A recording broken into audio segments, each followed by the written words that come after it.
শেখ হাসিনার বিরুদ্ধে আরও ৮ মামলা ৭টি হত্যা। গত 2 দিন সাবেক প্রধানমন্ত্রী শেখ হাসিনার বিরুদ্ধে আরও 8টি মামলা হয়েছে। এর মধ্যে 7টি হত্যা এবং একটি হত্যাচেষ্টা মামলা হয়েছে। গত বুধবার ও বৃহস্পতিবার ঢাকার চিফ মেট্রোপলিটন ম্যাজিস্ট্রেট CMM ও বগুড়া আদালতে এসব মামলা হয়েছে। এই মামলাগুলোতে শেখ হাসিনা ছাড়া আওয়ামী লীগ সরকারের অনেক মন্ত্রী ও সংসদ সদস্যকে আসামি করা হয়েছে। গত 5ই আগস্ট শেখ হাসিনা সরকারের পতনের পর থেকে বৃহস্পতিবার পর্যন্ত শেখ হাসিনার বিরুদ্ধে 191টি মামলা তথ্য পাওয়া গেছে। এর মধ্যে 170টি হত্যা মামলা।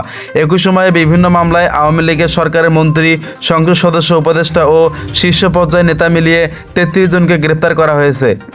বৈষম্য বিরোধী আন্দোলনকে কেন্দ্র করে পৃথক 2 হত্যাকাণ্ডের ঘটনায় সাবেক প্রধানমন্ত্রী শেখ হাসিনা সহ 256 জনের বিরুদ্ধে মামলা দায়ের করেছেন।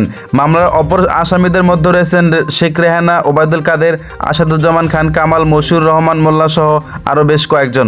গত 5ই আগস্ট সকাল 10টার দিকে যাত্রাবাড়ি ফ্লাইওভার নিচে গুলিতে খোবাই মারা যায়।